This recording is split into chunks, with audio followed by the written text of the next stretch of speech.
todos, bienvenidos al evento inaugural del curso online Prevención y Control de Infecciones asociadas a la atención de la salud, IAS, edición 2022. Este curso está organizado por especialistas asociados en capacitación de infecciones junto a la Red de Educación Médica Continua, REMC, y EBIMED. Es un gusto para mí compartir esta instancia hoy con todos ustedes y con los expertos invitados. Mi nombre es Nadia Casanova y voy a estar acompañando durante este evento al equipo de expertos aquí presentes por parte de EBIMED. Los invito a que puedan ir dejando en el chat desde donde están, nos puedan ir contando desde donde están conectándose para ir conociendo un poquito, bueno, desde dónde se están conectando y poder empezar con el intercambio. Es muy grato para mí presentarles hoy a los coordinadores académicos del curso. Tenemos en línea al doctor Patricio Nercelles, quien es médico cirujano, microbiólogo clínico, con certificado en control de infecciones por la Sociedad Chilena de Control de Infecciones y Epidemiología Hospitalaria, profesor adjunto de la Facultad de Medicina de la Universidad de Valparaíso, director de Magíster en Ciencias Médicas, mención de Infecciones Intrahospitalarias y Epidemiología Hospitalaria de la Facultad de Medicina de la Universidad de Valparaíso y expresidente de la Sociedad Chilena de Control de Infecciones y Epidemiología Hospitalaria. Bienvenido, Patricio. Gracias. Un saludo a todos los asistentes y esperamos disfrutar estas dos presentaciones que están muy de moda, en último caso, y porque hay actualización y porque hay cambio. Así que los esperamos y ojalá disfruten también las presentaciones. Muchas gracias y bienvenido, un placer contar con su participación. También contaremos con la presencia de la Magister Paula Brenner, quien es enfermera epidemióloga, Magister en Ciencias Médicas, mención en Infecciones Intrahospitalarias y Epidemiología Hospitalaria, certificada en Control de Infecciones en la APIC de Estados Unidos, certificada en Control de Infecciones por la Sociedad Chilena de Control de Infecciones y Epidemiología Hospitalaria, es profesora de la Universidad de Valparaíso y Mayor, integrante del Grupo de Respuesta Rápida frente a Epidemias de la Organización Mundial de la Salud. Bienvenida, Paula. Gracias, Nadia. Hola a todos, un gusto estar acá en esta nueva edición del curso y en este evento inaugural.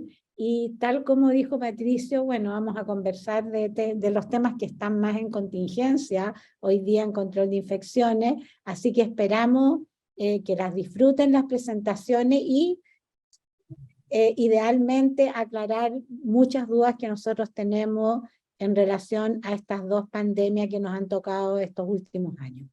Gracias. Muchas gracias, Paula. Bueno, ahora en realidad vamos a comenzar con la primera presentación de este evento, que la va a compartir el doctor Patricio Nercelles aquí presentes, pero antes nos gustaría hacerles una pregunta para que ustedes voten y puedan votar. Así que en la pantalla van a ver la primera pregunta a votación. La pregunta es, ¿cuáles son las medidas de prevención más efectivas para prevenir transmisión de viruela símica del mono en el equipo de salud? Y allí van a tener las opciones de respuestas.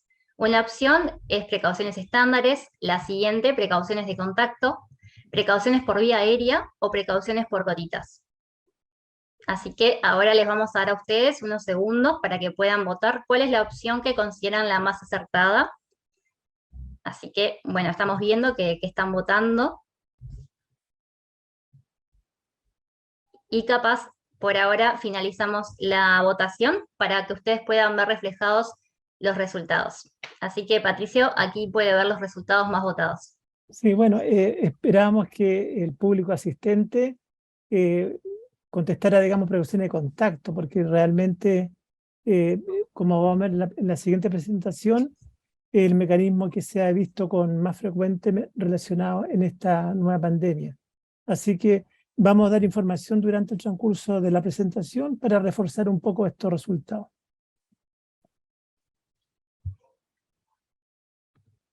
Entonces ahora voy a compartir la pantalla. A ver.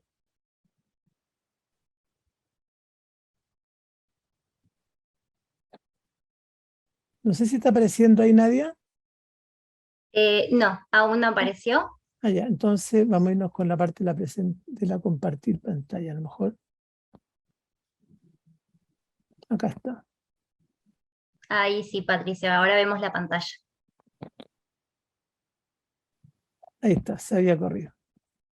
Bueno, interesante esta pandemia desde el punto de vista de de ver qué es lo que está pasando. Fíjense que es bien poco frecuente que se den en la naturaleza dos pandemias simultáneas. Y en ese contexto, ver cómo incluso están fusionando en algunos casos, nos permite comparar lo que va a pasar con estas dos pandemias. Y fíjense ustedes que incluso todavía no tiene un nombre definido, aunque no tiene nombres que podrían ser o de alguna manera estar relacionados con los monos. Históricamente solamente podemos decir que se le puso viruela al mono porque la primera vez que se detectó el virus fue en mono, causando patología, aun cuando hay muchos animales silvestres que ya tenían esta connotación y por lo tanto es muy probable que en los próximos tiempos este nombre sea cambiado por uno que corresponde más bien al virus que en quien se encontró por primera vez.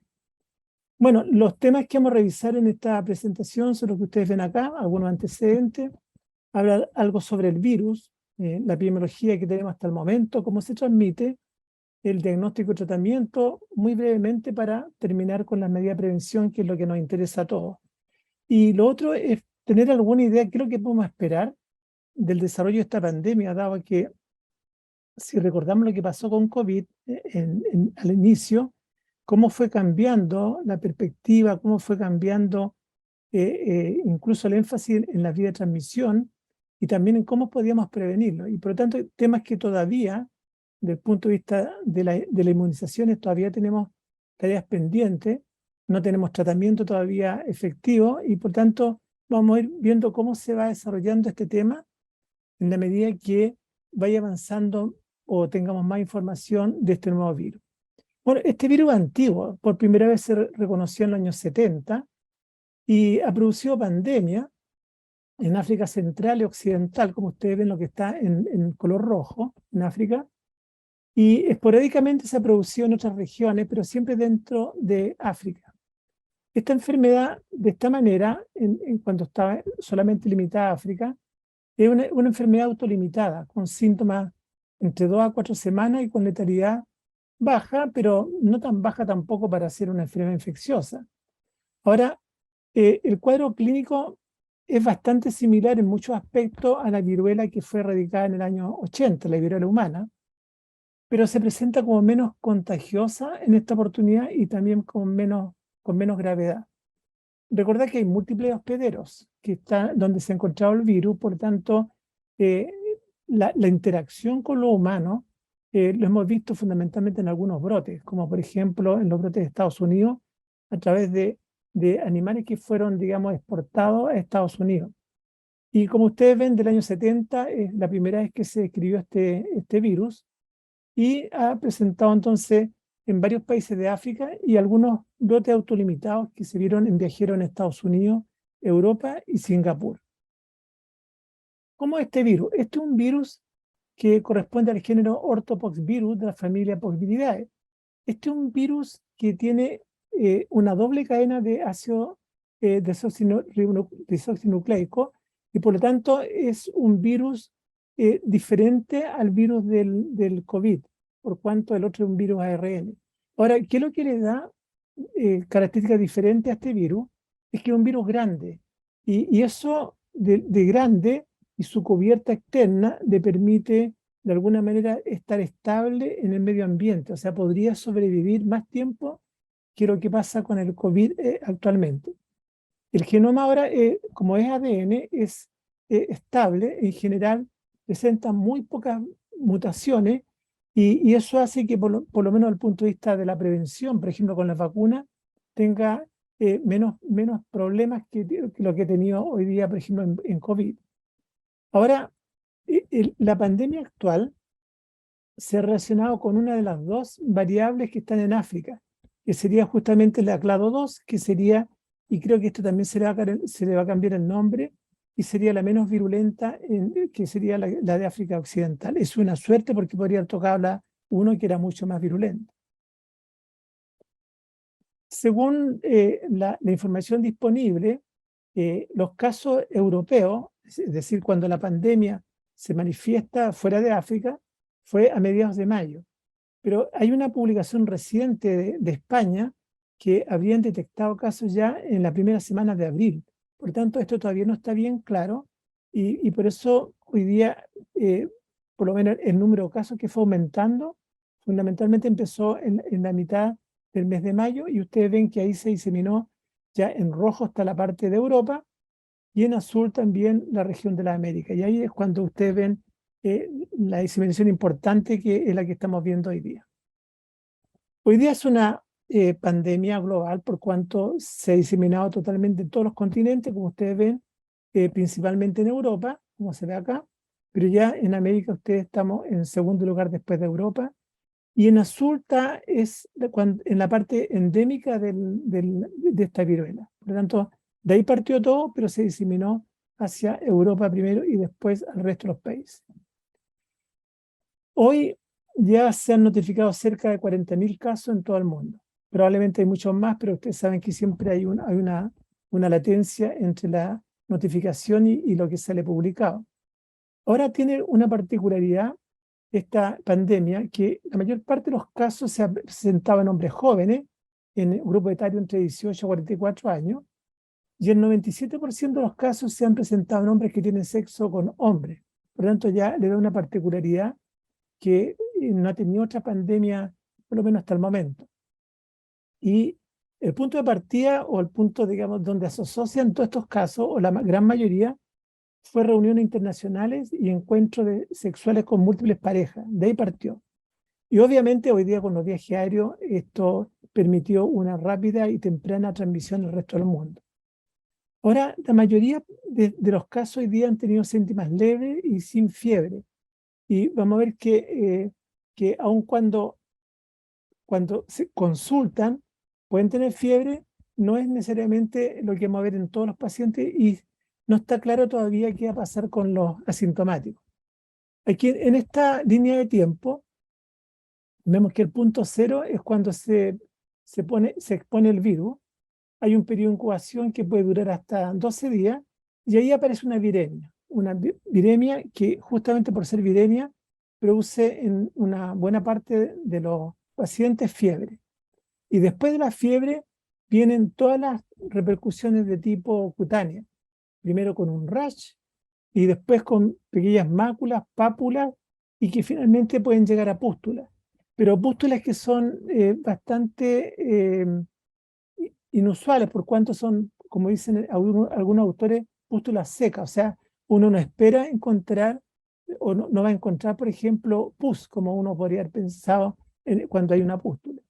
Bueno, y los síntomas pueden durar hasta 14 o 21 días y por tanto durante todo este tiempo el paciente está contagiante y por lo tanto es todo el tiempo que tiene que estar en aislamiento. Ahora, por supuesto que todas las evoluciones, como cualquier enfermedad infecciosa, va a depender del grado de exposición y también del inóculo. Y por lo tanto, no es lo mismo un inóculo a distancia o en base a contacto ambiental que, por ejemplo, con múltiples parejas o contacto íntimo. Y eso probablemente es lo que ha marcado la diferencia. Acá hay un listado en base a casi 21.000 casos de la frecuencia de la sintomatología. Y como ustedes ven que en primer lugar está la fiebre, en un 74%, después rash cutáneo, cualquiera, de cualquier tipo y en cualquier parte, y después cuando se hace sistémico en un porcentaje menor. Ahora, localizado en la zona genital, también casi un cuarto, y la presencia de adenopatía, que van a estar siempre asociados al punto de partida de la infección. Habitualmente, en este caso, va a ser en el área genital. Y ahora, linfoadenopatía en el resto del cuerpo en menor proporción. Bueno, otros síntomas que son propios de cualquier infección importante, como fatiga, cefalea y dolores musculares, y también dolor en el fondo en la garganta, que tiene que ver fundamentalmente con la exposición, digamos, fundamentalmente digamos, en pacientes que actúan en forma pasiva en esa localización. Reservorio. ¿Dónde podemos encontrar estas lesiones de la piel? Bueno, fundamentalmente, como les decía, hay una progresión entre eritema, pápula y pústula. Puede ser una sola o múltiple. Y las lesiones en este minuto van a orientarse fundamentalmente al sitio inicial de la infección, que tiene que ver fundamentalmente hoy día con los genitales y también en la zona oral. Ahora, estas lesiones pueden durar varias semanas y se pueden mantener, como dice, infectantes durante todo ese tiempo. Esa por una vía y que probablemente sea la más importante en cuanto a contacto íntimo y cercano y duradero, pero también, dado el tipo de virus, también podría dar por compartir fluidos, por ejemplo, como secreciones respiratorias. Y por tanto, un punto que también hay que considerarlo desde el punto de vista de aislamiento.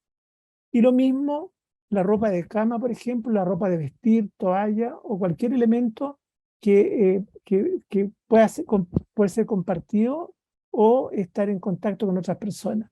Y lo mismo eventualmente sería el mobiliario doméstico o en este caso, en el caso de los hospitales, por lo que les mencioné antes que este virus grande y con cubierta podría durar, si no se hace una limpieza o desinfección adecuada, durar bastantes días. Veamos ahora la transmisión. Bueno, y aquí lo vamos a hacer en estos dibujos que están en la publicación de Medscape, comparándolo siempre con SARS-CoV-2, por ejemplo. El contacto directo diría que es la parte fundamental hoy día en esta pandemia, justamente por el origen que tiene inicial esta pandemia. No sabemos lo que va a ocurrir más adelante, pero por el momento es por contacto directo. Y que en el caso del SARS-CoV, usted sabe que fundamentalmente era por gotitas tanto gruesas como muy finas. Acá es por contacto, o sea, tiene que haber contacto cercano, íntimo, entre dos personas o con lo que se comparta digamos, en ropa o elementos en común. Por lo tanto, después vendría gotita respiratoria y también materiales o superficies contaminadas, mobiliario, equipamiento, pensando en el caso del hospital. Ahora, de los asintomáticos, no tenemos mucha información todavía. No es lo mismo que COVID en ese caso. Y fíjense que de alguna manera el RO, por ejemplo, que el índice de reproducción, que por lo menos en el SARS-CoV-2 ha ido subiendo. Ustedes saben que por lo menos 10, o sea, por cada caso, hay 10 contactos que podrían infectarse. En este caso, en la viruela del mono, en este caso no llega a más de 2. Y por eso que probablemente los brotes que han habido en África han sido autolimitados, justamente porque no traspasan más allá de 1,2 o 1,3 personas. Y ahí después se acaban los reservorios y no hay posibilidad que se transmita. Todo esto en un contexto que estamos al inicio de la pandemia y donde todavía hay muchas cosas que desconocemos del virus. ¿Qué exámenes disponemos hoy día para su diagnóstico? Bueno, se puede hacer una muestra sanguínea para PCR, y eso obviamente va a ser en un tubo, y también tomar muestras de las vesículas o de las pústulas, y esto con una túnela seca y enviarla justamente en un tubo estéril seco para los laboratorios de confirmación que hay en cada país. En el caso de Chile, todas estas muestras se envían al Instituto de Salud Pública para su confirmación. Ahora, aprovechando esta foto, una de las cosas que se han encontrado ayer, hubo un webinar de médicos españoles que mostraron su casuística, que tienen más de 5.000 casos, y lo que se decía de la viruela clásica era que todas las lesiones iban simultáneamente en la misma etapa. Pero ellos han encontrado que no es tan así, que hay mucha similitud ahora con la varicela, en cuanto a que pueden haber lesiones en distintos estadios y por tanto eso lo podría hacer hasta confundir con varicela. Así que esto hay que tenerlo en cuenta para la sospecha diagnóstica y, bueno, y seguir los lineamientos que han dado las autoridades en cada lugar. Lo que nos interesa, ¿hay riesgo laboral? Bueno, en las series que están publicándose, se muestran que por lo menos hay 56 trabajadores de la salud que se han contagiado, pero ninguno de ellos estuvo relacionado a la atención de pacientes. Sobre todo porque en ese momento todavía no habían pacientes que habían consultado a los servicios de salud. Y el único caso que está publicado previamente fue en los brotes que han habido anteriormente, donde hubo transmisión a un personal, fundamentalmente en el laboratorio. Por tanto, por el momento no sería una preocupación importante desde el punto de vista si es que hacemos las cosas bien. Recordemos que tenemos la gran experiencia de COVID, que nos ha enseñado bastante, que nos ha obligado a usar elementos de protección personal, también el tema de la higiene de manos, y por lo tanto creemos que estaríamos en este caso mucho mejor preparados que antes, porque además tenemos mejor calidad y también más cantidad de insumos. ¿Qué pasa con las vacunas? Bueno, hay 2 vacunas que se han aprobado por la FDA. La que está disponible en este minuto es esta que está con este nombre distinto, difícil de leer, pero que se puede comercializar como Ivamune. Esta vacuna está hecha en base a virus, pero modificado, atenuado, y por lo tanto que no replica. Por lo tanto, no produce nueva infección, o sea, el virus está atenuado, por lo tanto, es como el virus atenuado, por ejemplo, de la influenza. Fue licenciado recientemente, y usted podría pensar, bueno, ¿por qué fue licenciado hace tanto tiempo? O sea, ¿se esperaba esto? Sí, la verdad es que está dentro de los agentes que por bioterrorismo obliga, digamos, a contar con vacunas que permitan su control en forma oportuna. Bueno, aquí aprovechar ya que estamos hablando de vacunas y del virus, con las fake news siempre pasan cosas que algunas personas enganchan. Primero dicen que podría ser, digamos, un invento de las potencias, porque en realidad es un virus que como que emergió de repente. No está claro por qué emergió de repente, probablemente por las reuniones que les mencioné previamente. Y no, es un virus totalmente propio de África, donde ha estado por mucho tiempo, y que las cepas que se han clonado posteriormente, que se han identificado genéticamente en Europa y en Estados Unidos, son idénticas a este, digamos, clado 2 que les mencionaba. Alguien dijo que a lo mejor podría haber sido producto de las vacunas de COVID.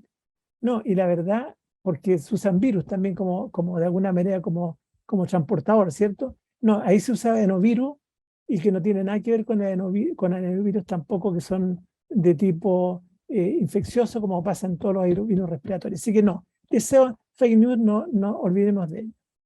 Ahora, esta vacuna se ha, digamos, focalizado fundamentalmente en contactos o en, digamos, personal de riesgo o en personas de riesgo.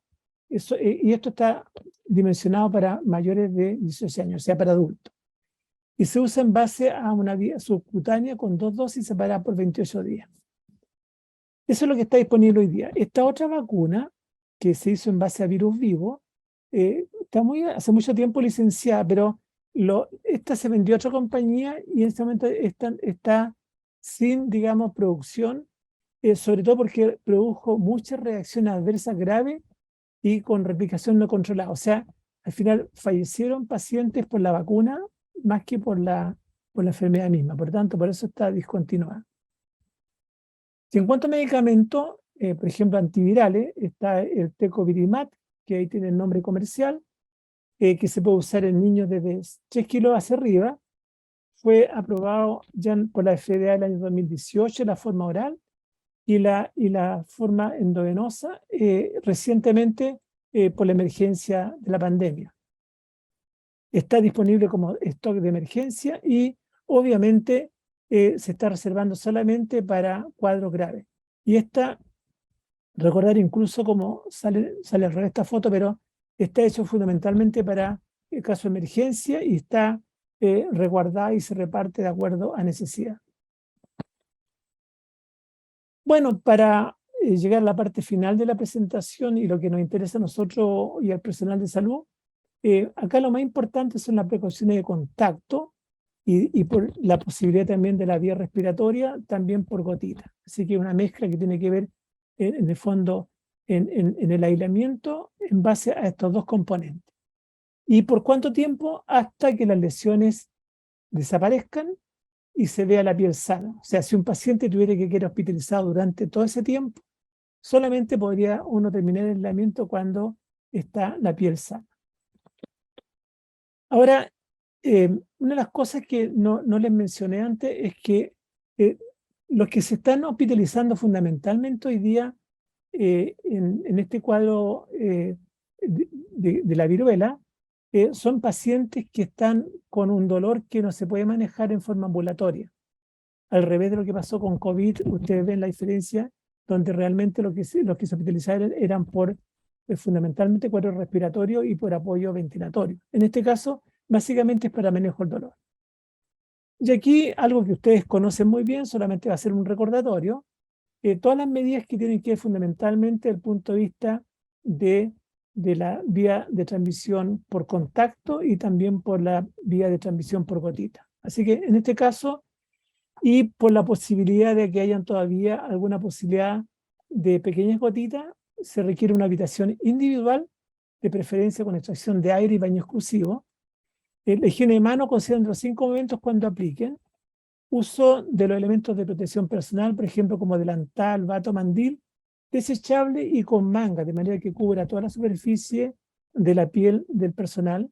Uso de guantes que tendrían que ser cambiados todas las veces que sea necesario. El personal debe estar con algún respirador N95 o similar que pueda proteger de gotitas pequeñas, con protección ocular, por ejemplo, tipo escudo facial o lente cerrado, de manera que quede bien cubierta digamos, los ojos, porque han habido, digamos, ya también transmisión en los mismos pacientes, también con daño ocular que podría llegar incluso a la ceguera. También siguiendo con prevención de contacto con equipos de uso exclusivo en la habitación y desinfectar en caso de que se requiriera para otro paciente. Se puede también hacer aislamiento en cohorte si tuvieran más de un paciente. Importante la limpieza y desinfección del mobiliario y todas las superficies con hipoclorito del sodio, y las publicaciones dicen, en este caso de la OPS, entre 0,1 y 0,5%.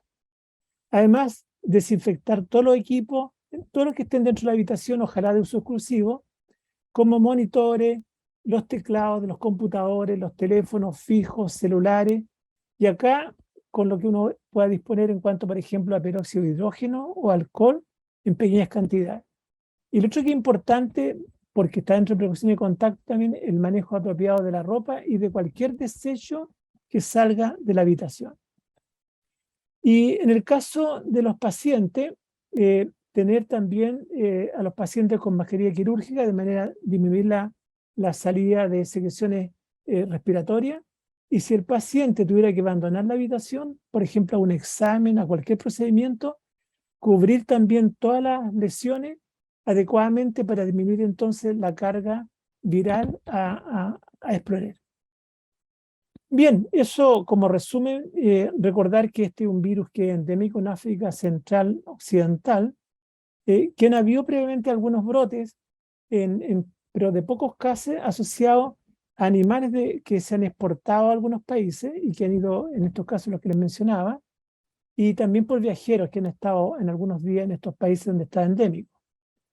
Recién estamos al inicio de esta pandemia y por lo tanto muchas cosas probablemente no están muy claras, sobre todo la presentación, los cuadros clínicos, y no sabemos cómo se va a presentar después cuando haya transmisión comunitaria, probablemente en el núcleo familiar o en el núcleo cercano de las personas que están infectadas, probablemente puede haber algún grado de transmisión. Por lo tanto, en este momento tenemos que empezó en Europa y sobre todo ha afectado a hombres que tienen sexo con hombres, pero eso no sabemos cuánto puede durar. Recuerden lo que pasó con el SIDA, que también primero fue una población también de riesgo como esta, pero que después, por distintos mecanismos de transmisión, se expandió también a otras personas y a otros grupos. Ahora, por el momento, esta pandemia tiene mucho menor contagiosidad y mortalidad que el COVID-19, y eso, por lo menos, nos da más facilidades de manejo. Ahora, el porcentaje de hospitalización, como les mencioné antes, es bajo, entre un 5 o un 10%, pero fundamentalmente para manejar el dolor, que puede ser bastante fuerte, bastante intolerable en algunos casos. Tenemos vacunas, tenemos antivirales, pero en realidad no está bien definida su eficacia, porque está, primera vez que se está probando en grupos grandes de población. Por lo menos otros antivirales no han demostrado todavía por el momento mayor efecto, probablemente van a haber que hacer algunas asociaciones para que esto pueda andar mejor, pero estamos recién empezando esta historia. Tampoco sabemos si el virus va a cambiar, esperemos que no. Por el tipo de ácido nucleico, uno esperaría que no tuviera grandes mutaciones y por tanto que la vacuna que está disponible pudiera servir. Y ahora, en el caso de lo que nos interesa a nosotros, recordar que las medidas de prevención para el equipo de salud son conocidas y que ya disponemos, por lo menos en calidad y cantidad suficiente, elementos de protección personal. Así que bueno, es posible que se presenten cambios en esta infección, diría fundamentalmente desde el punto de vista de manifestaciones clínicas.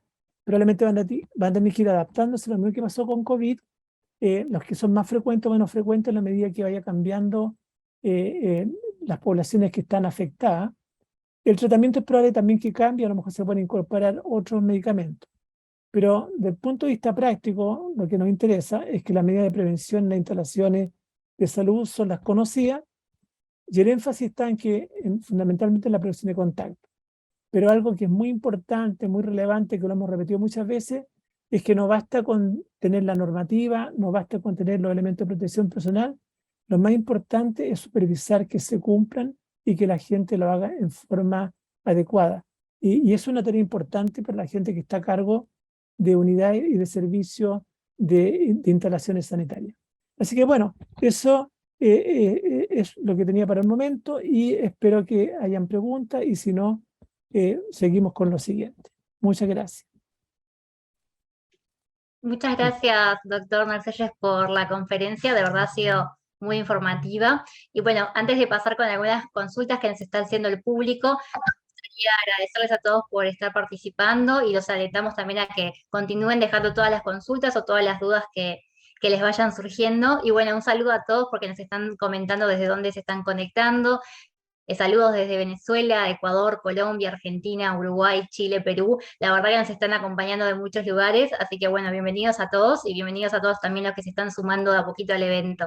Capaz que pasamos con algunas de las preguntas que nos están dejando. Paso entonces, doctora, a leer alguna. Aquí Virginia nos consulta, ¿hay registros de posibles riesgos causados por la viruela símica en embarazadas? Sí, bueno, en el caso de brotes previos, ha habido transmisión incluso al feto. Y de hecho, como han sido autolimitadas o limitadas, digamos, fundamentalmente en África, es que no tenemos mucho conocimiento, pero se puede transmitir durante la viremia, como es una viremia, se puede transmitir también al feto. Así que es un riesgo que puede existir. Esa es una de las cosas nuevas que probablemente nos va a tocar ver más adelante si es que esto sigue de esa manera. Muchas gracias, doctor, por su respuesta. Mariluz consulta, hola, no sé si lo dijeron, pero consulta cuántos días es la incubación. Alrededor de entre 6 a 10 días más o menos, esa es la incubación. Aquí también dejaron una consulta. Buenas tardes, excelente charla. Mi consulta, ¿qué tan efectivo es el alcohol gel o spray versus el lavado de manos? Ambos sirven, la verdad. Lo que tenemos que recordar en precaución de contacto, que de alguna vez, cada tanta higienización de manos con alcohol hay que lavarse las manos. Acuérdense que aquí lo importante es el arrastre. O sea, es cierto que el alcohol actúa sobre el virus, pero periódicamente también lavado en base a agua y jabón. Puede ser con algún antiséptico también. Perfecto, muchas gracias. Nerdida Hernández consulta, si la transmisión es por gotitas, ¿por qué debo usar tapabocas N95? Yo creo que es una precaución porque se desconoce todavía si es que podrían haber partículas más pequeñas. Porque si uno recuerda varicela, que tiene un parecido con viruela, esa se transmite por pequeñas gotitas. Yo creo que es una precaución para el personal de salud, por el momento.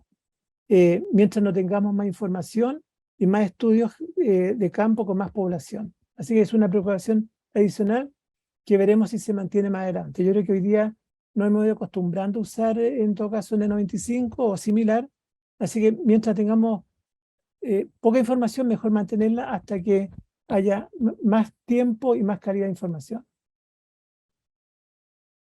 Perfecto, acá tenemos una consulta de Edith Carbone. Buenas noches, muy completa su disertación. Pregunto si no se podría utilizar barbijo quirúrgico en cambio de N95? Sí, o sea, entre no usar nada y usar mascarilla quirúrgica, sí, es mejor que no nada, que no tener nada. Pero si cuentan con el 95, mejor usar por el momento. Ahora, yo no creo que tengamos tantos pacientes, espero, más que no creo, tantos pacientes hospitalizados como para tener esa preocupación. De hecho, es probable que en muchos países, creo que en Chile también, van a haber lugares especiales para hospitalizar este tipo de pacientes. Así que yo creo que eh, direccionar los mejores recursos para los lugares donde van a estar estos pacientes hospitalizados, cuando se requiera.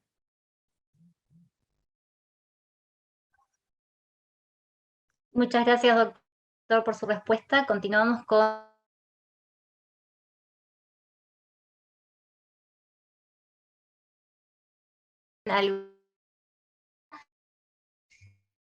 aquí Ana Félix nos consulta, dado que un bajo porcentaje requiere hospitalización, ¿cuáles serían los cuidados en DOPICI?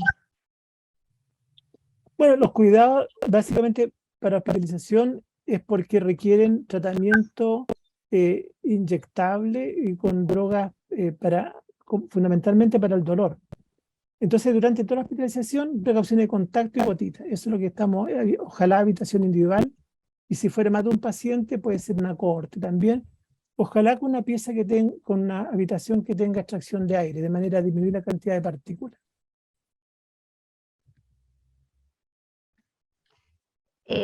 Aquí Alfredo Núñez le consulta, doctor, ¿a los cuántos tiempos se puede volver a recontagiar? Yo creo que en este minuto no hay información de recontagio, por lo menos de lo que revisé yo, no hay información sobre ello. Así que yo creo que no es lo mismo que pasó con COVID, por las mutaciones, porque acá es muy estable el virus. O sea, si dio la enfermedad, la infección y la vacuna disponible, no debieran haber reinfecciones por el momento. Eso no sabemos si puede cambiar más adelante. Tenemos dos consultas de Mercedes Maribel. Ella consulta, buenas noches. ¿Cuántos días de tratamiento se hace? Depende de los pacientes, por ejemplo, inmunocomprometidos, niños, etcétera. Y por otro lado, consulta el tratamiento del dolor, ¿cómo se hace el manejo? No tengo idea de esas dos preguntas, así que se lo voy a dejar a los infectólogos. Y si alguien lo sabe, lo puede mandar por el chat. Pero yo, acuérdense que los míos es de prevención y no de tratamiento, pero eso lo pasé muy rápido. Perfecto, así que cualquier comentario que tengan en relación a las preguntas lo pueden ir dejando también en el chat para que todos podamos leerlo y también comentarlo en el vivo. Mónica le consulta, doctor, buenas tardes. ¿Se puede considerar también para limpieza de superficies el amonio cuaternario?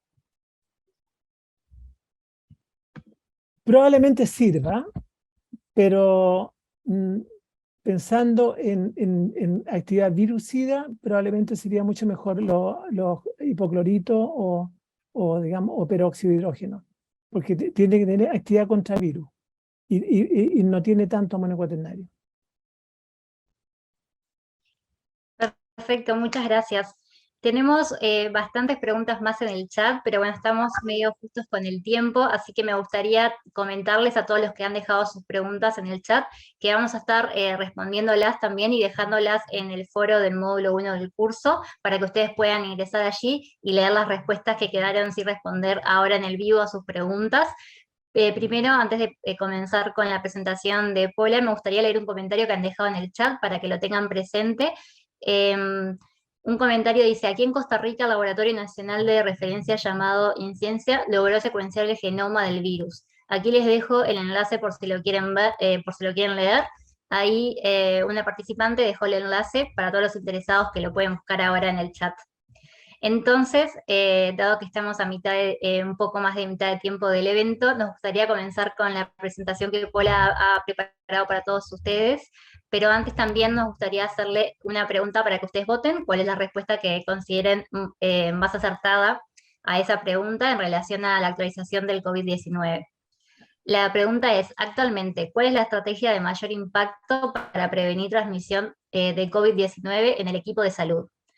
Están viendo aquí las opciones de respuesta, así que los invitamos a todos a votar cuál es la que le parece más correcta. Les damos entonces unos segunditos, y también los incentivamos entonces a quienes ya han realizado preguntas y también a quienes todavía no lo hicieron, a que puedan ir dejando las preguntas sobre la conferencia que la doctora, que Paula va a compartir para todos ustedes. Así que unos segunditos más y ya frenamos la votación para ver los resultados.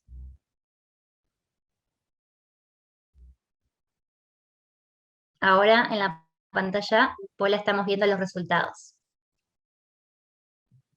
Sí, bueno, en realidad es súper estimulante que la mayoría tenga claro que definitivamente la medida de mayor impacto es la inmunización. Ya, no solamente en el equipo de salud, sino que también en la comunidad y en la población general. Así que, bueno, felicidades, y los que tienen un poco de duda, esperamos que los podamos aclarar durante la presentación. Bueno, de nuevo, un saludo a todos y a todas. Encantada de estar acá con ustedes en esta presentación. Y bueno, acá, digamos, no tenemos tanto nuevo que contarles, a diferencia de lo que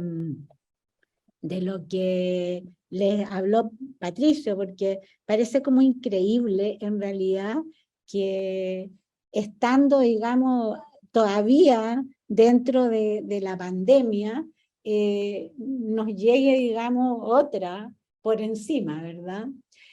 Así que lo que vamos a hacer en esta presentación es actualizar un poco el tema de COVID, que no hay desafortunadamente muchas cosas nuevas, pero yo creo que es una instancia más bien de reflexión, ¿verdad?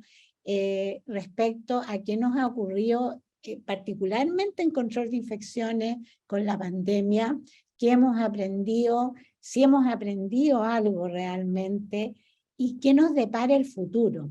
O sea, quizá este dicho antiguo que dicen que crisis es sinónimo de oportunidad, es como lo que más, digamos, nos aplica en este momento respecto a COVID-19. Así que bueno, claramente el SARS-CoV-2 es un monstruo de 1000 cabezas, ya, porque los monstruos de 2 cabezas no nos alcanzan para esto. Uno le corta la cabeza al monstruo y sale otro, y sale otro, y sale otro. Y ha sido, digamos, el mayor desafío para el personal del equipo de salud en esta última década, y particularmente, les diría yo, para el personal o el equipo de salud de control de infecciones. Ahora,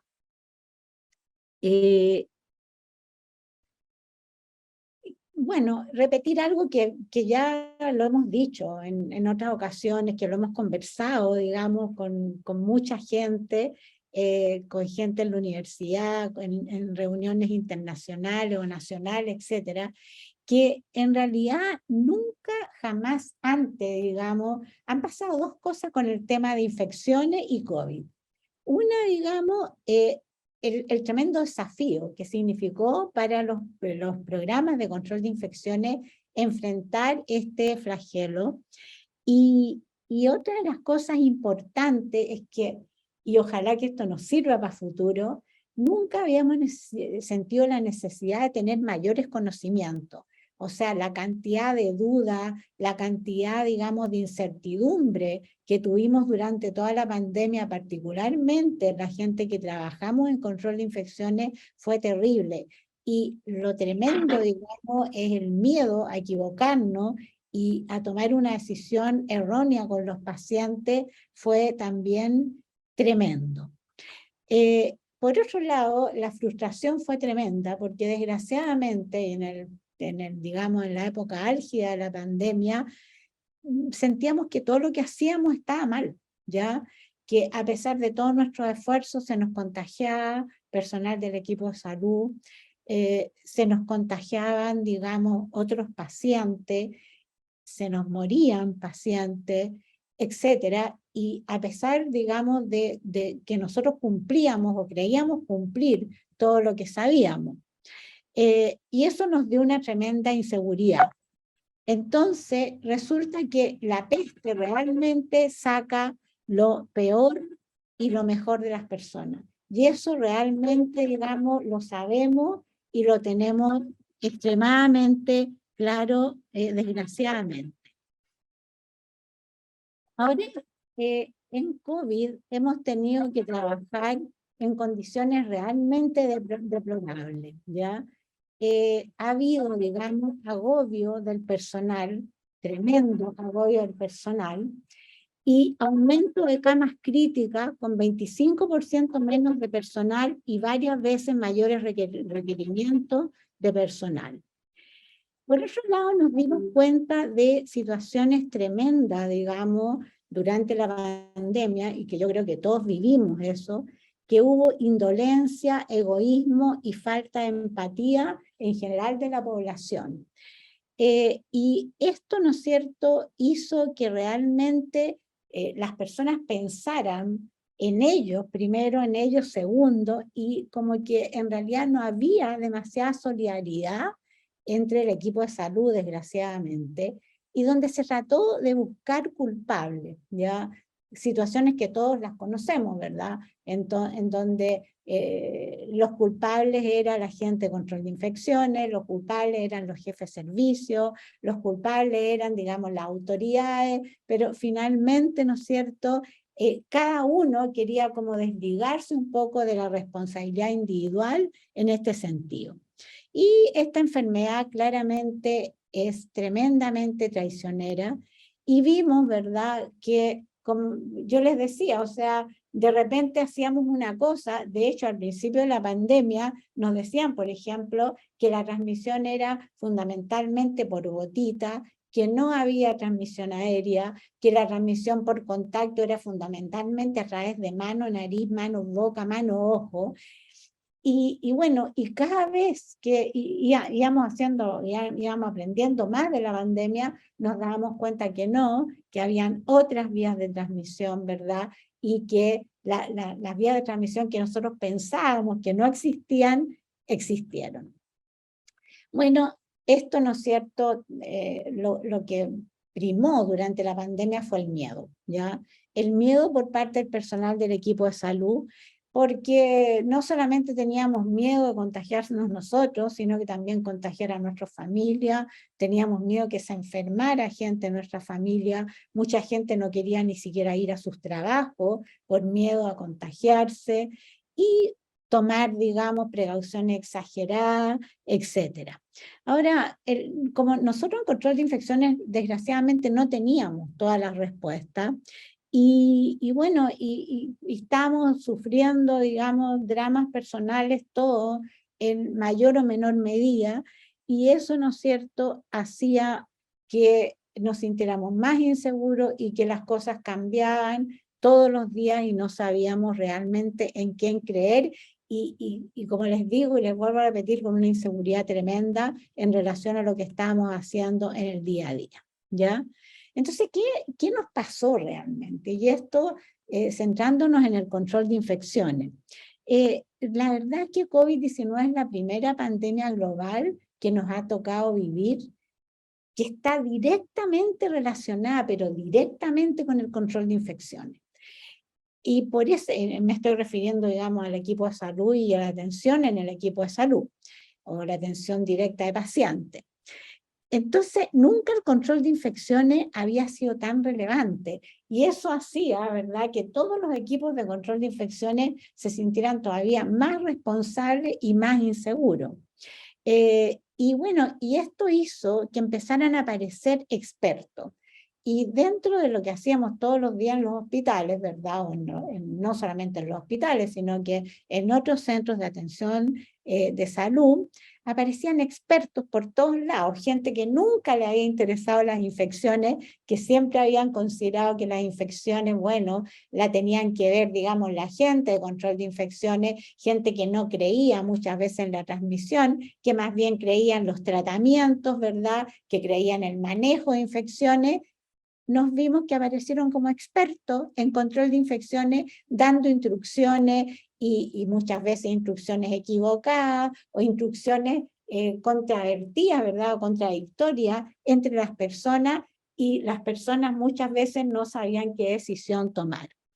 Y en menos de un año, cosas que se veían como esotéricas constituyeron la normalidad, como por ejemplo, exageración en los usos de elementos de protección personal, el uso de respiradores N95, el uso, digamos, exagerado a veces de guantes, delantal, protección hasta en los zapatos, y bueno, y esto parecía totalmente normal. Imagínense ustedes que hasta hubo, digamos, centros de salud que desinfectaban a la gente con pistolas, ¿verdad? O sea, no pistolas fogueo, ni pistolas, digamos, armas de fuego, sino que con pistolas con desinfectante, etcétera, a fin de aumentar, ¿no es cierto?, teóricamente la protección y disminuir los riesgos para el personal del equipo de salud. Ahora, en cuanto a prevención, yo diría que las medidas son todas conocidas hoy día, ¿ya? Y que de alguna manera Patricio las adelantó.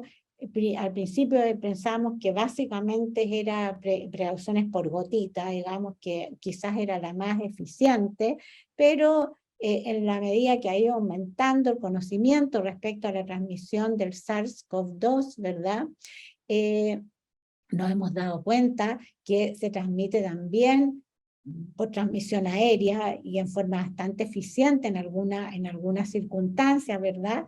Y también por contacto, claramente. Y por contacto con superficies contaminadas, porque el virus puede permanecer viable por bastante tiempo en superficies contaminadas. ¿Ya? Entonces, las medidas generales son bastante conocidas, pero nos costó más, digamos, y no solamente a nosotros, sino que a las autoridades, incluso a la Organización Mundial de la Salud y a otras organizaciones internacionales, aceptar la transmisión aérea a larga distancia. Ahora, la teoría es que claramente cuando uno acepta la transmisión aérea requiere mucho más recursos, ¿verdad?, más infraestructura y más estrategia que tienen que ver, digamos, con cambios estructurales, a diferencia de las otras medidas que tienen que ver más bien con prácticas, ¿no es cierto? Entonces, sin duda, y por eso fue la pregunta, la medida de mayor impacto es la inmunización. O sea, la inmunización de alguna manera nos trajo tranquilidad a todos, ¿verdad? Nos trajo nuevamente la esperanza de poder tener una vida al menos relativamente normal. Salir de la casa, interactuar con otras personas, interactuar con nuestra familia, etc. Pero solamente así un dato,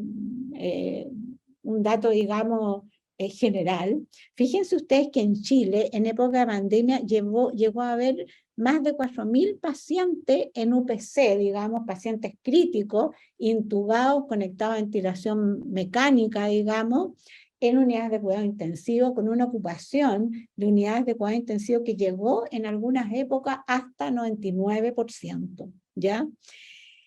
Ayer, el día de ayer, ¿verdad?, en Chile habían alrededor de 150 pacientes COVID en UPC.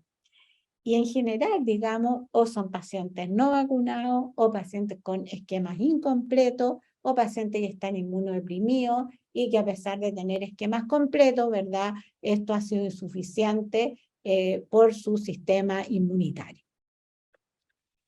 Ahora, bueno, ¿qué pasa con la transmisión aérea, que fue lo último, en verdad, en aceptarse, ¿ya? Y yo ya les expliqué probablemente por qué, ¿no es cierto? Esta es una revisión reciente, está recientemente publicada, ¿verdad?, en donde en 16 estudios de esta revisión sistemática se encontró, digamos, una claridad que la transmisión aérea había sido probablemente uno de los factores más relevantes en brotes, ¿verdad?, o en transmisión de SARS-CoV-2, ¿ya?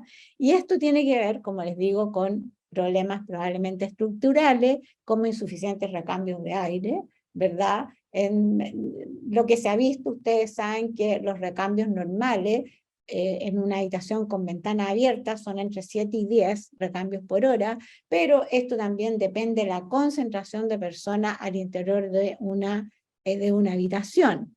También la dirección del aire, o sea, esto se vio que cuando habían, digamos, como corrientes contrapuestas, ¿verdad?, y personas hablando en distintas direcciones, esto también pudo haber sido un factor contributivo, y actividades, y probablemente el factor más relevante es el hacinamiento y concentración de personas en actividades relacionadas con emisión de aerosoles, por ejemplo, como fiestas, ensayos de coro, reuniones y sitios de trabajo que están hacinados. Entonces, las conclusiones de esta revisión sistemática es que evidentemente existe evidencia, ¿verdad?, de transmisión de SARS-CoV-2 a largas distancias, ¿ya? Con lo cual, solamente el distanciamiento a 1 metro no es suficiente. También necesitamos, ¿verdad?, que estemos en espacios amplios, bien ventilados y con ventilación apropiada, ¿sí? Y lo otro, ¿no es cierto?, quizás importante, es que tengamos conciencia que, bueno, que si estamos en sitios, digamos, o sea, primero tratar de no estar en sitios hacinados, obviamente, y si estamos en sitios hacinados por obligación, tenemos que usar equipos de protección personal y estar lo menos tiempo posible. Bueno, esto, digamos, lo que hay publicado respecto al equipo de salud en Chile, ¿verdad? Varios de estas diapositivas, disculpen, son del año pasado, ¿verdad? Del 2021, publicada el 2021, pero esta que ven ustedes a su derecha, un segundo.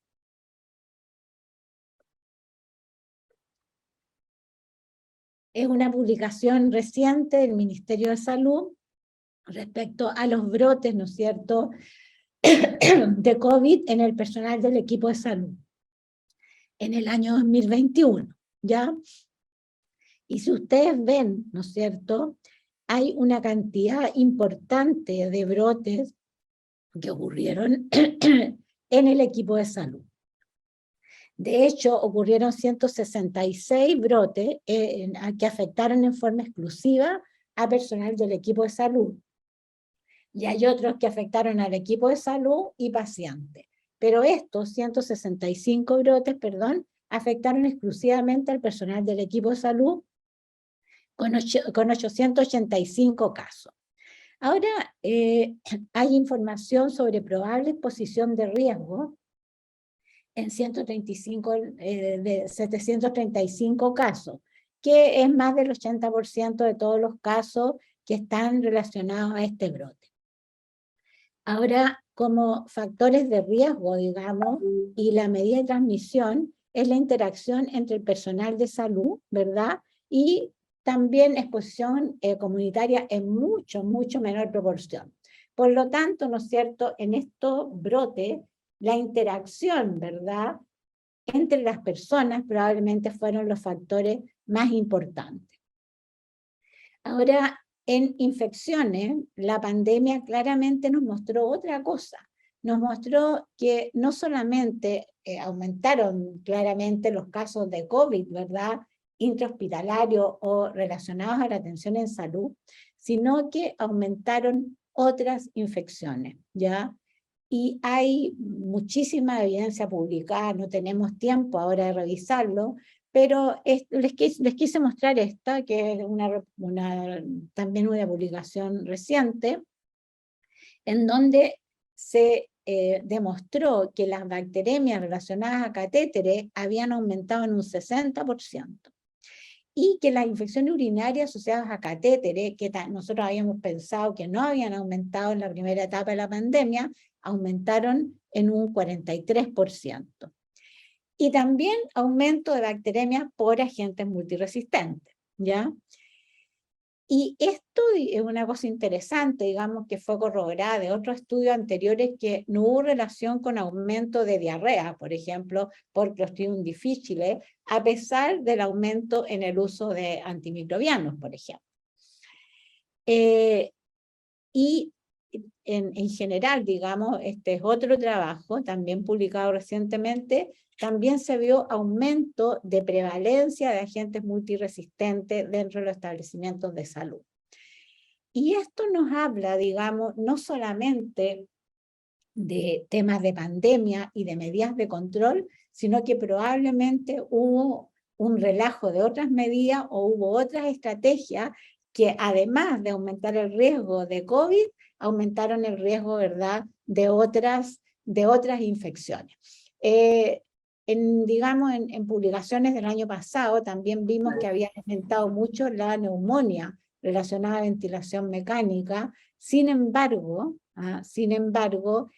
ahí, digamos, ha habido mucho tema a discutir en realidad, porque cuesta mucho, digamos, diferenciar una neumonía, aunque tengamos aspirado traqueal positivo, que la neumonía sea por COVID o por otros agentes. Pero claramente, digamos, hay una asociación directa entre bacteremia, infección urinaria, y probablemente con alto grado de certeza también neumonía relacionada a ventilación mecánica por otros microorganismos diferentes a COVID, ¿ya? Ahora, bueno, de acuerdo a lo que mostró el Ministerio de Salud en este informe, digamos, que tienen ustedes ahí la referencia, y que está recientemente publicado, en realidad, digamos, los factores que más se asociaron es transmisión en etapa oligosintomática, pero aquí hay otro tema. En realidad también hay un tema personal en esto. Uno siempre saca cuentas alegres, ¿verdad? Y hay mucha gente que a pesar de estar sintomática, de tener pródromos, ¿verdad?, en cuanto a afecciones respiratorias, va a trabajar, ¿verdad? Va a trabajar porque piensa que no le va a pasar, piensa que es otra cosa. Hay casos de gente que se toma antígeno porque el antígeno tiene menor sensibilidad y se compra en la farmacia, y al menos en Chile, digamos, la gente tiene miedo de tomarse PCR porque se inhabilita el pase de movilidad, etcétera, ¿ya? Entonces también hay un tema de responsabilidad individual acá, de personas que aún teniendo algún grado de incerteza respecto a sus síntomas, igual van a trabajar, ¿ya? Después, bueno, claramente hay, digamos, otra de los factores, es que quiebre, digamos, en cumplimiento de precauciones estándares y en uso de equipos de protección personal, probablemente porque la gente se aburre, porque la gente cree que con la vacuna ya no se va a contagiar. Después hay otro grupo que les dio COVID, ¿verdad? Y que creen que si ya les da COVID no les va a dar en 6 meses, y también se ha visto que gente que ha tenido COVID lo ha tenido antes incluso, ¿ya? Y bueno, y había una gran, digamos, transmisión en establecimientos de salud, no en la atención directa, sino que por interactuar en áreas comunes, como casinos, ¿verdad?, áreas de descanso, o también residencias, en reuniones que se hayan tenido con gente, compañeros de trabajo. Bueno, los problemas, digamos, detectados en esta pandemia es, digamos, que los programas, o sea, yo no me atrevería a decir que los programas no anduvieron bien, ¿ya? Pero no anduvieron todo lo bien que uno podría haber esperado, ¿verdad? En personas que han estado capacitadas, bueno, que se suponía que conocían las medidas. Algo pasó, ¿ya? Algo pasó, que en realidad hubo quiebre, incumplimiento de normativa, y también nos pasó, ¿verdad?, que personas que estaban, digamos, eran titulares de control de infecciones, se fueron con licencia, o les dio, digamos, o no pudieron con la presión, entonces empezaron a aparecer nuevas personas en control de infecciones con capacitación insuficiente, etcétera.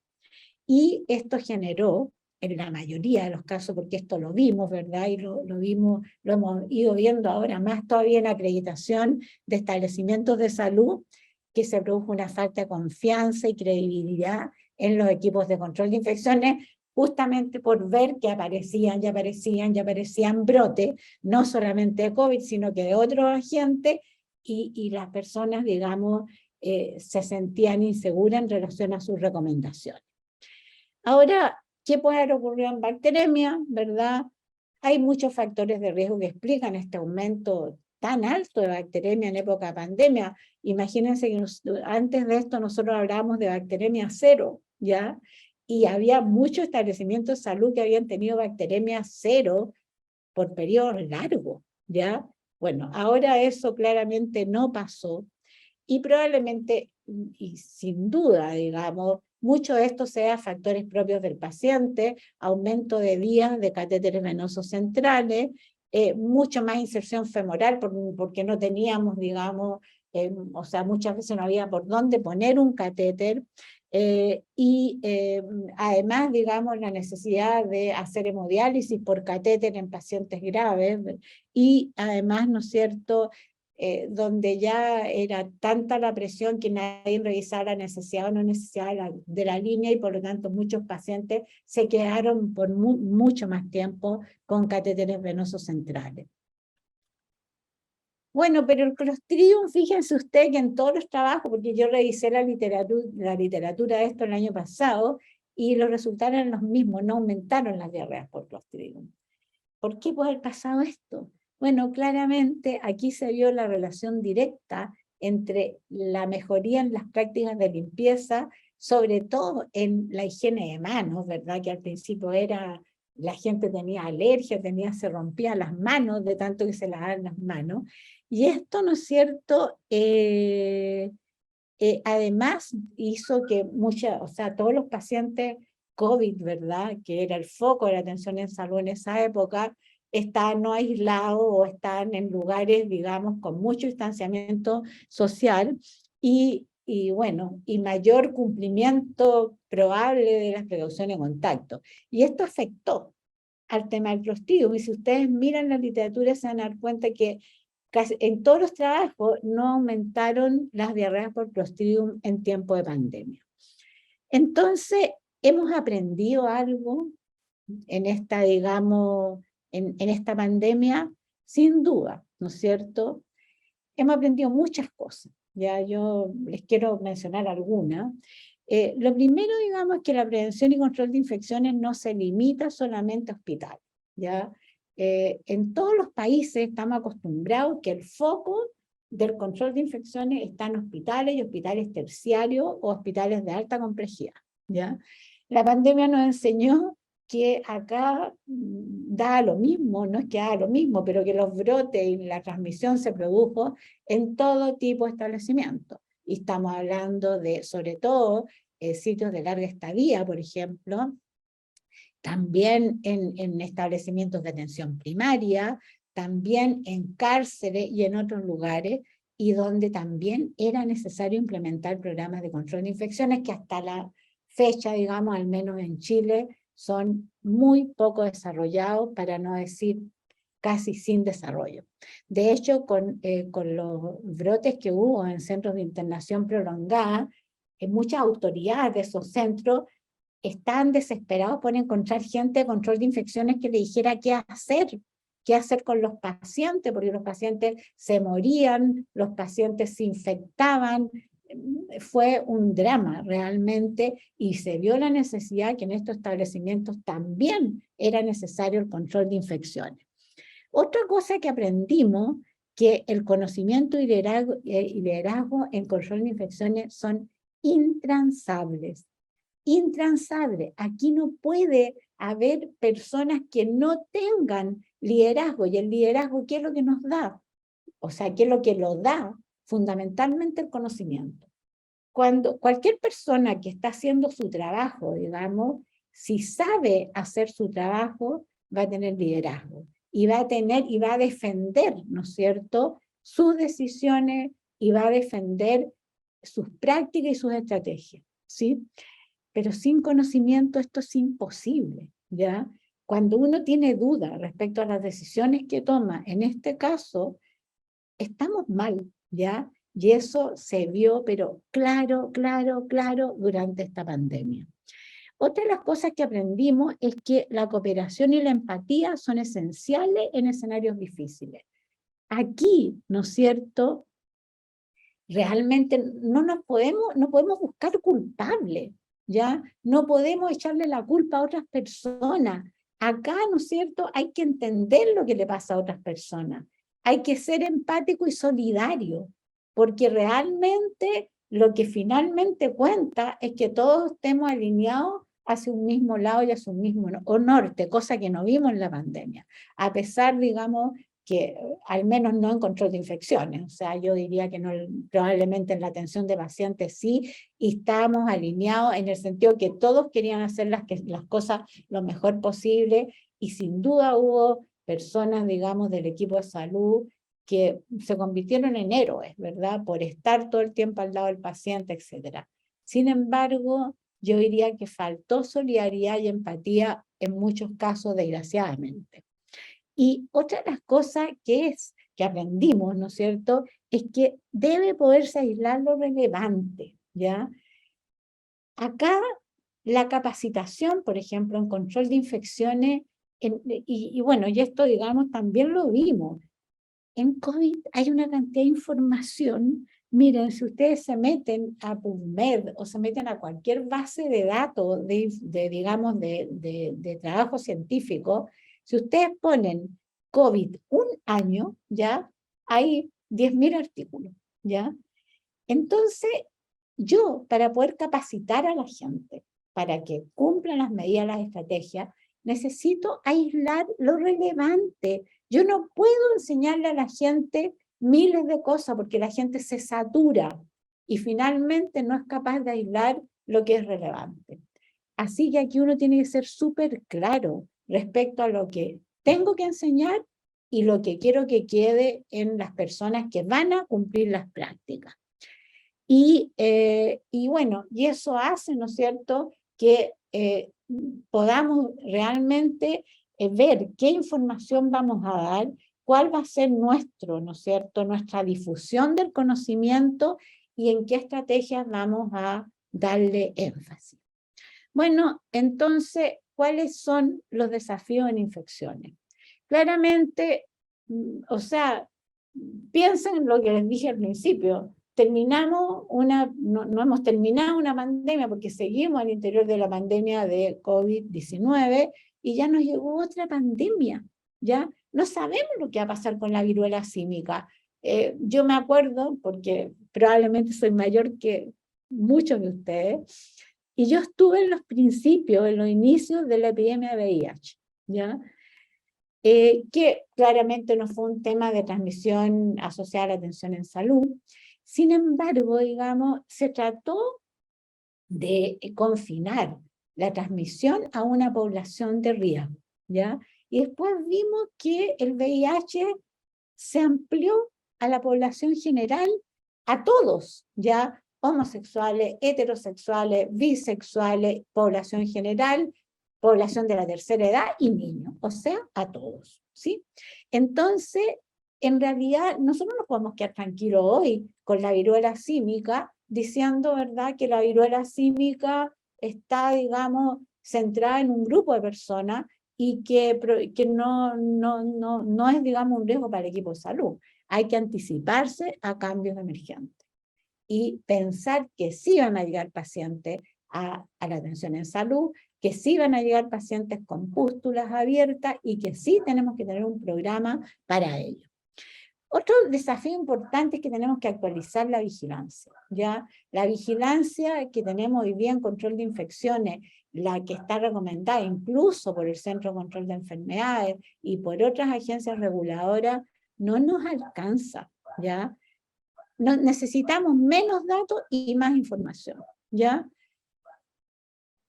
Menos, digamos, menos buscar y buscar y buscar y buscar datos, digamos, en grupos de pacientes probablemente bajo riesgo, que nos consume mucho tiempo, ¿ya? Y no tener buena información para tomar decisiones. Ahora, es un tema que claramente no es como a discutirlo acá, pero yo se los quiero dejar en el tintero, porque yo creo que ese va a ser uno de los desafíos más importantes en control de infecciones. Y otra cosa importante es que necesitamos mejor análisis epidemiológico. Claramente la formación epidemiológica de las personas que trabajan en control de infecciones, la mayoría de las veces es limitada, diría yo, y no alcanza para el análisis de datos. Necesitamos más apoyo estadístico, más apoyo epidemiológico y sobre todo, digamos, tener indicadores que nos den buena información. Ahora, y lo otro que yo se lo adelanté en la diapositiva anterior, es que necesitamos un trabajo real en equipo. Nosotros hacemos un tremendo discurso de trabajo en equipo, pero si nos vamos a los hechos, los trabajos en equipo son bastante deficientes en realidad, en el sentido que cada persona quiere su compartimento estanco, se comparte poco la información y se trabaja poco en equipo. Hoy día no deberían haber, ¿no es cierto?, grupos del PROA, por ejemplo, trabajando por un lado, el departamento de infectología trabajando por otro lado, el equipo, el departamento calidad por otro lado, el departamento de control de infecciones por otro lado y el departamento de, digamos, de servicios generales o los servicios de ingeniería por otro lado. Entonces, ¿qué trabajo en equipo es ese? La pandemia nos enseñó que el trabajo en equipo es fundamental porque todos tienen, digamos, un conocimiento que aportar, ¿verdad?, para el desarrollo y para enfrentar esta pandemia. Bueno, de hecho acá surgió la necesidad de trabajo muy cercano con los ingenieros, ¿ya? Porque claramente hay un tema relacionado y que es un factor de riesgo de transmisión, como por ejemplo, ¿no es cierto?, los sistemas de ventilación, cómo aseguramos la seguridad del material estéril, en servicios generales, ¿quién tiene que decidir por los desinfectantes, por los antisépticos, etcétera, ¿verdad? ¿Cómo es la coordinación con los servicios externos de limpieza? Y todo esto que nos ha pegado fuerte en este tiempo. ¿Ya? Bueno, y etcétera, digamos que son materias que tenemos que trabajar con personas entrenadas en estos temas. Bueno, entonces, y ya para ir terminando, no es fácil trabajar y no va a ser fácil trabajar en infecciones. Yo diría que la pandemia nos enseñó, por un lado, lo difícil que es trabajar en control de infecciones y por otro lado, lo importante que es tener conocimiento súper, digamos, actualizado, ¿ya?, en la materia. Y bueno, aquí como dicen, el cielo es el límite, en realidad hay que expandir los límites, tener la mente abierta, ¿verdad? Porque si nosotros queremos trabajar en control de infecciones como hace 10 años, ya, con los mismos indicadores, haciendo lo mismo en vigilancia, teniendo los mismos indicadores de proceso, como por ejemplo la técnica de higiene de manos, supervisando las cosas más simples, por ejemplo, estamos mal. Y problemas como el que nos pegó, si es que ocurren de nuevo, nos van a volver a pegar. Entonces, ojalá podamos haber aprendido de esto, ¿ya? Y meternos en las nuevas tecnologías, saber cómo nos pueden ayudar, ¿verdad? Poder aislar qué cosas nos pueden servir y bueno, y sobre todo estudiar, mirar y tener la mente abierta y no tenerle miedo a los cambios. Y el énfasis siempre hacer en la prevención, obviamente, no en el tratamiento, ¿ya? El énfasis en la prevención. Si yo logro prevenir una muerte, logro prevenir un drama familiar, ¿verdad? Logro prevenir una infección, créanme que es mucho más barato y con mucho menos sufrimiento que si es que yo me pongo a buscar nuevas alternativas de tratamiento, etc. Hemos cambiado algo, nosotros en control de infecciones no está tan claro. Yo no sé si la pandemia nos hizo cambiar algo de lo que nosotros hacemos en el día a día. ¿Por qué? Porque la gente rápidamente siente que pasó el problema y vuelve a la condición anterior, ¿ya? Nosotros queremos creer que pasó y queremos otra vez salir y atender a nuestros pacientes como los atendíamos antes y volver a lo que aquí en Chile se llama la zona de confort, ¿ya? Que significa, ¿verdad? Estar, no sé, o sea, en lo mismo que sabemos hacer y lo que nos produce menos estrés. Por lo tanto, y yo creo que lo puedo decir con bastante conocimiento de causa, porque a nosotros nos toca acá, digamos, evaluar muchos programas de control de infecciones por nuestro rol en evaluación. Y vemos, digamos, que desgraciadamente en muchos lados, digamos, ya como que se olvidaron de la pandemia. Y no se cambió nada. O sea, se siguen haciendo las mismas cosas, pero nada de esta enseñanza fluyó para producir cambio en la atención de pacientes. Al final, ¿no es cierto?, el aumento de infecciones y brotes en la pandemia se debieron a prácticas que conocemos y que esas prácticas no se cumplieron, o por lo menos no se cumplieron bien. Y por lo tanto, hay que pensar realmente en cómo lo estamos haciendo y qué vamos a hacer para adelante. Y bueno, muchas de estas cosas ojalá las podamos discutir durante el curso, pero la idea es esa. La idea es que esto al menos nos haya servido de lección, ¿ya? Entonces, el tema, la pregunta es si hoy día estamos haciendo las prácticas que sabemos que son efectivas. Entonces, bueno, el desafío más importante hoy día es que no nos vuelva a pasar. Fracasamos en muchas cosas, ¿no es cierto? Y hay que entender que el fracaso es parte de la vida. Y si uno no fracasa, no aprende. Pero si uno no aprende, no cambia, ¿ya? Y quizá a mí, digamos, en esta materia de reflexión, quizá lo que más nos ha tocado en control de infecciones es pensar eso.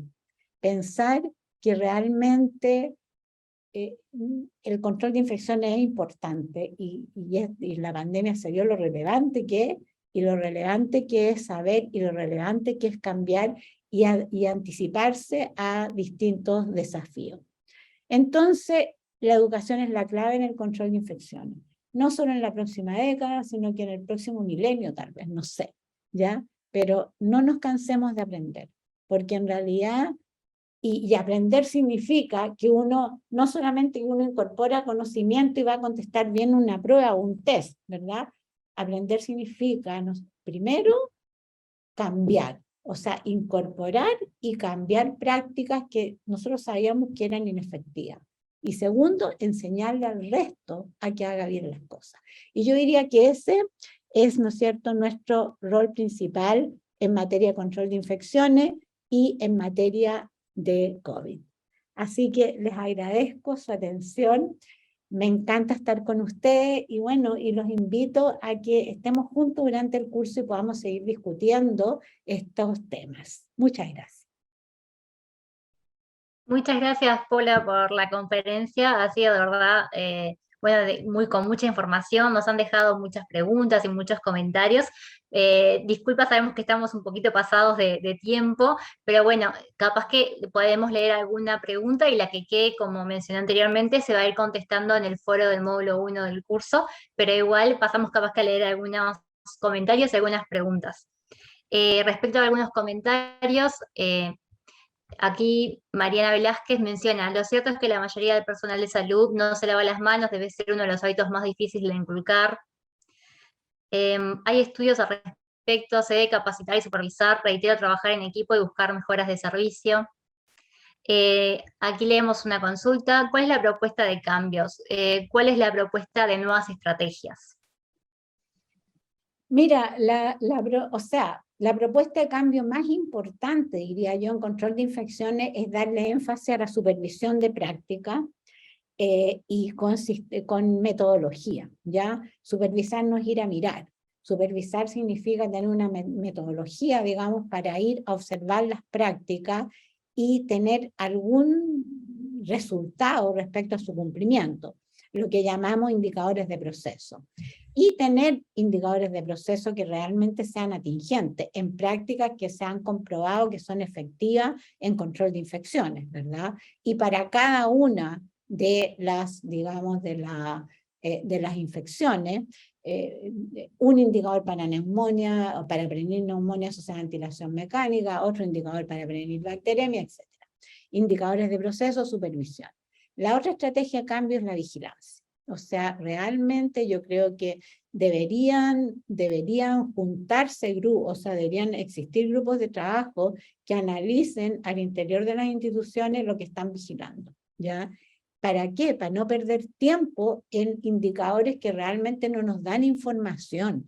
Y vimos, digamos, hemos visto que han aumentado infecciones de todo tipo y otras que estamos vigilando, claramente o se mantienen o casi no hay, son inexistentes. Entonces, el tema de la vigilancia es otra propuesta de cambio importante.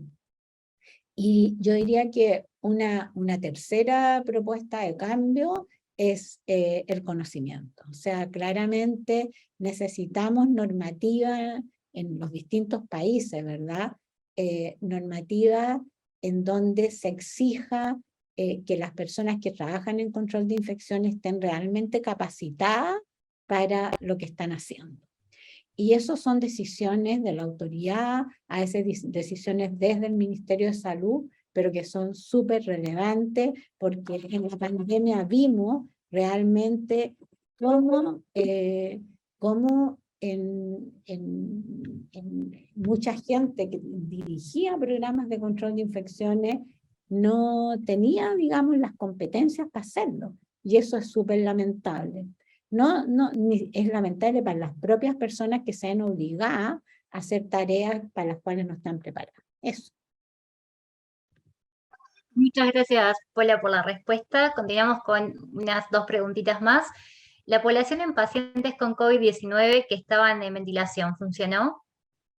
En realidad yo no sé. O sea, sí, hay publicaciones que muestran que las personas que siguieron haciendo las prácticas en forma, digamos, sistemática, o sea, tuvieron impacto, pero en neumonía, en verdad, y en pacientes ventilados, yo creo que con COVID tuvimos mucho que aprender, sobre todo en pacientes en prono, pacientes intubados por largo tiempo, pacientes con una cantidad enorme de antimicrobianos. Es un tema difícil y es para discutirlo, digamos, probablemente en una reunión donde nos dediquemos a neumonía, porque este es un tema en donde todos tenemos dudas realmente. Pero sí, o sea, yo diría que hubo diferencia en las tasas de neumonía entre distintos establecimientos y esto probablemente tuvo relación con las prácticas. Perfecto, muchas gracias. Me gustaría leer uno de los comentarios que han dejado antes de pasar a la parte final de este evento.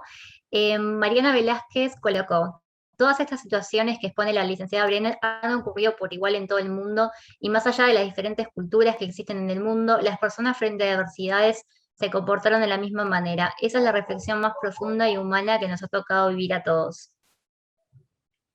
Sí, este es uno de los comentarios que nos han dejado. Tiene toda la razón. Ahora, la verdad es que el pasado no se puede cambiar. Lo que ya hicimos está hecho, digamos, lo tratamos de hacer lo mejor posible porque nosotros trabajamos en salud y lo que queremos realmente es que los pacientes estén mejor. Por lo tanto, cualquier cosa que hayamos hecho, bien o mal, la hicimos con todo el corazón y pensando que bueno, que lo estamos haciendo de la mejor manera.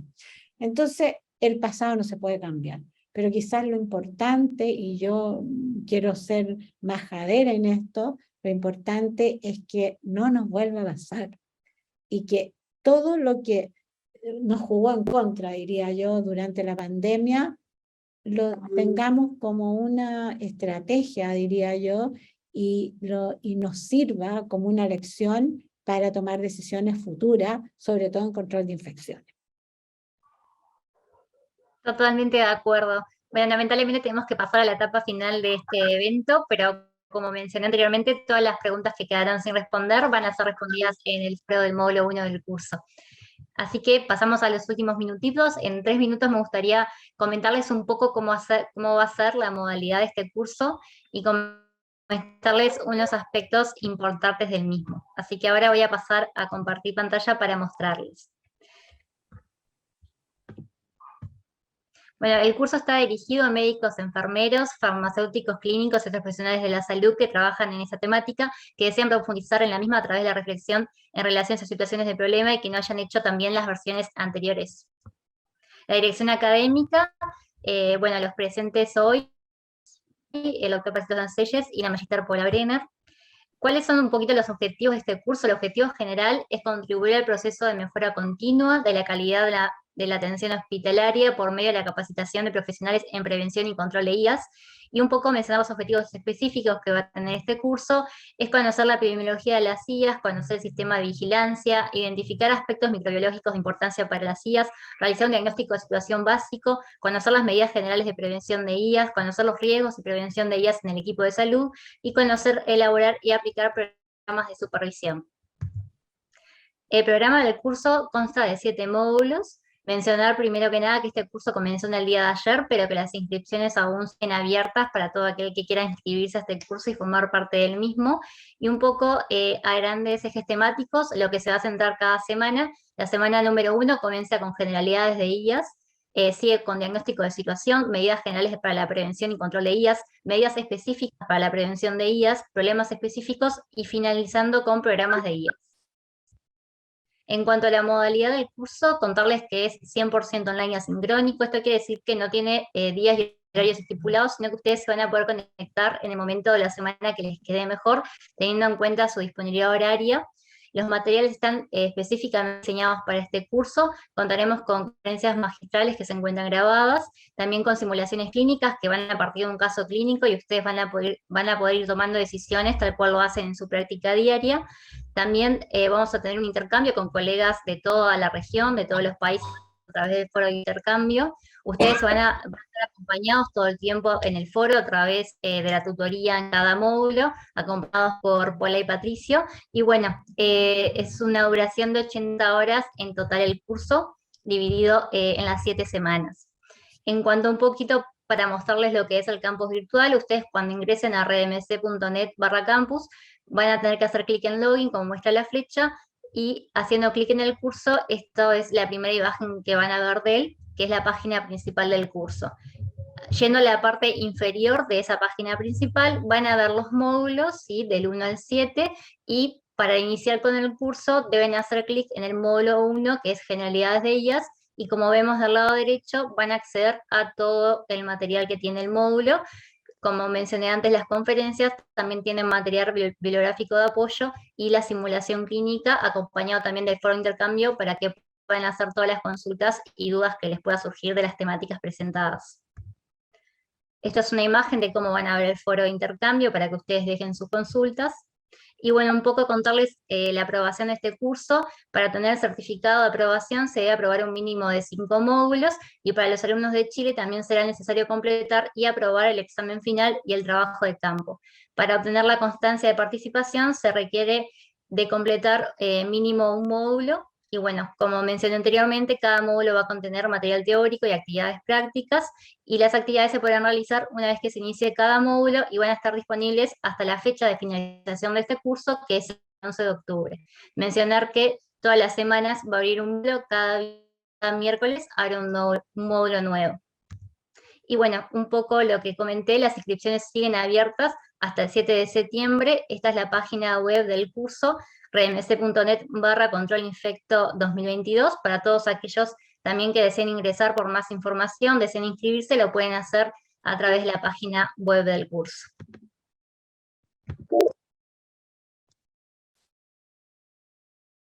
Perfecto, ahí dejé de compartir la pantalla. Y bueno, agradecerles a todos por haberse conectado al evento hoy. De verdad, muchas gracias por habernos acompañado. Esperamos que hayan disfrutado de las presentaciones. Recordarles que sus dudas van a seguir siendo contestadas en el foro de intercambio del curso. Y bueno, ahora le doy paso entonces a Paula y a Patricio para que se puedan despedir de todos ustedes. Muchas gracias, Paula, por habernos acompañado esta noche. Gracias Nadia. Bueno, nada, decirle chao, digamos, nos vemos pronto. Muchas gracias por haber estado acá, y como decía Nadia, cualquier duda las vamos a contestar en el foro del curso, y ojalá sigamos en contacto y podamos hacer cosas juntos en control de infecciones. Muchas gracias. Muchas gracias, Paula, por sus palabras. El doctor Patricio Nocelles creo que no sigue conectado, tal vez tuvo un inconveniente de conexión y demás, pero bueno, le agradecemos también a él su participación en este evento, y bueno, nuevamente gracias a todos ustedes. Lo van a ver en todo el curso, así que no se preocupen. Sí, ahí en el chat nos dejaron el link de la página web nuevamente para aquellos que quieran entrar a leer más información detallada del temario y demás, lo pueden hacer por ahí. Muchas gracias a todos y esperamos vernos nuevamente en el campus.